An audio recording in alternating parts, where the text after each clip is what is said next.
Hello guys, NautoAce here, and Tokyo Game Show has started, and I'm gonna give my thoughts first. The RGG Studio fall presentation, so they kind of give a brief more information about Yakuza Like a Dragon, who erased his name, which is a side story to Kiryu, what happened after Yakuza 6, and of course they really went in depth with Yakuza 8 Infinite Wealth. So first of all, Like a Dragon or Yakuza, whatever you call it, Gaiden, they showed a bit of an information. One is the opening theme.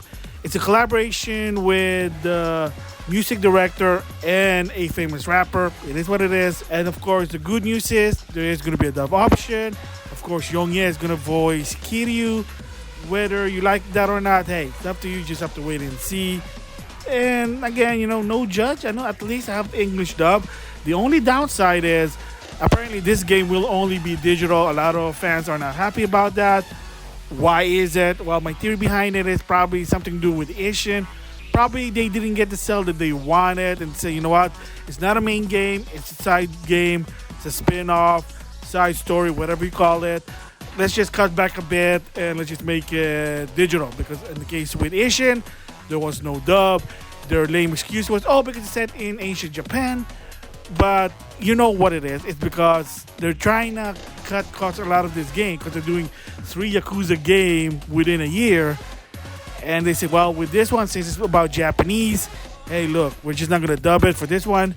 No physical release. Yes, it sucked, but to some extent, my guess probably said, guys, they're trying to find a strategy to maximize their sale.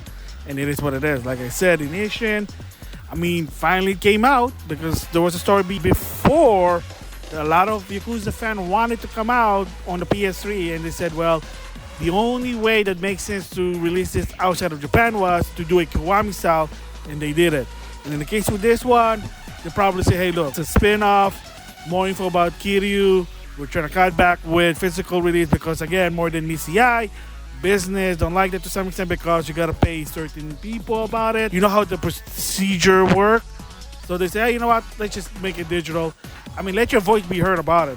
But at least in this one, that Yakuza Like a Dragon Infinite Wealth is gonna be not only gonna be English dub, but will also have physical release. Of course, you're gonna say, wait, not wait. How do you know it's gonna be English dub? It makes sense, right?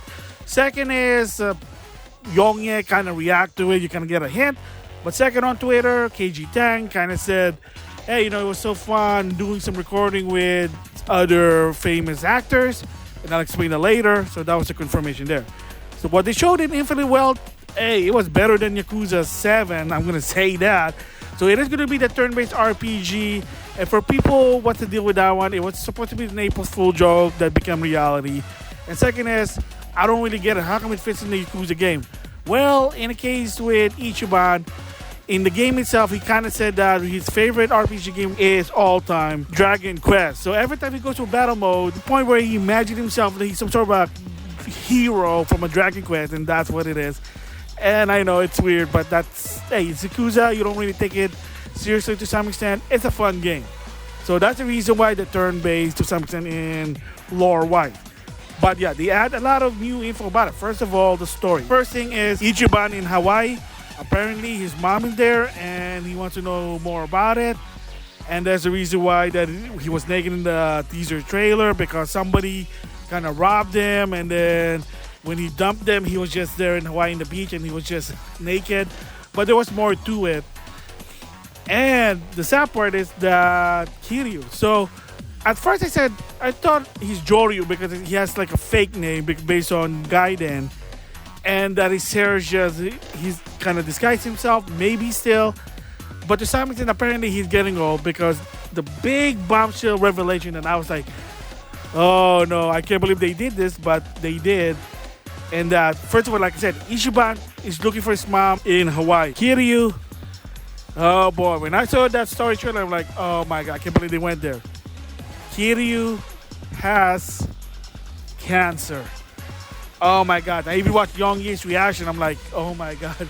Like, whoa. Wow. Like, wow. Kiryu has cancer, and I don't know what the story behind it. Oh my gosh! So I hope the people behind it they know what they're doing, because whether you like or not, I mean, in case you're putting a story about cancer, that's a touchy subject to some extent. I'm not gonna get there, but yikes. So anyway, gameplay turn-based. Of course, mini games still there. They showed some Sega Classic as always. So this time around, they showed Sega Bash Fishing, which if you have the Dreamcast Collection at 360 or on Steam, you know what it is. And then, of course, there's a new game called Spike Out. Never heard of it. And then Virtual Fighter 3. It is what it is. I mean, in like a Dragon Gaiden, there's Daytona USA 2, which is, I guess there's a big history about it. Who knows? I mean, one of the quirky coolness with the Yakuza game, they'll always have like Sega mini game. I mean, in Kiwami 2 had Virtual On. So if you want to play Virtual On, pop in Kiwami 2. And then the other games I can remember, they had some other games. I mean, Virtual Fighter 2, Virtual Fighter 5, Fighting Viper. There's a lot of Sega games, but it is what it is. Cool about that. So, thoughts? New mini game, 60 frames, story's interesting, improved battle system, battle mechanic gameplay. Yeah, I gotta say props to the RGG Studio, because of course, if you know by now, the creator left is working at NetEase. So this new guy, hey, he's doing a good job. Yeah, it is gonna suck, like I said, that an Asian has no dub to some extent. Like a Dragon Gaiden doesn't have a physical release. Maybe in the long run they'll consider it, but we just have to wait and see. But now with Infinite Wealth, hey, a lot of stuff here. Awesome physical release. There's even a premium edition. A lot of bonuses, you know how it goes. And it will come out early 2024. So a lot of this news from TGS, I'm gonna say, spoiler, they're gonna be within the first 2 months of 2024. That's crazy. So I mean, if you have a certain amount of money, well, you gotta choose and pick which one, because most of them are gonna be $70. But like I said in a different video, if you wait enough, you have patient enough, you can probably get them on sale to some extent, lower than $70. But it kind of sucks. Yes, it's the business, inflation, probably costs more to do a lot of this research, resource, you name it. But it is what it is. But thoughts about it? Awesome. Infinite Wealth, their presentation, give a lot of info. I showed it to my friend. He was excited about it. They're cool. So that is my thoughts on the RGG Summit Direct of the fall, part of the Tokyo Game Show 2023. So with that, I'll see you guys later.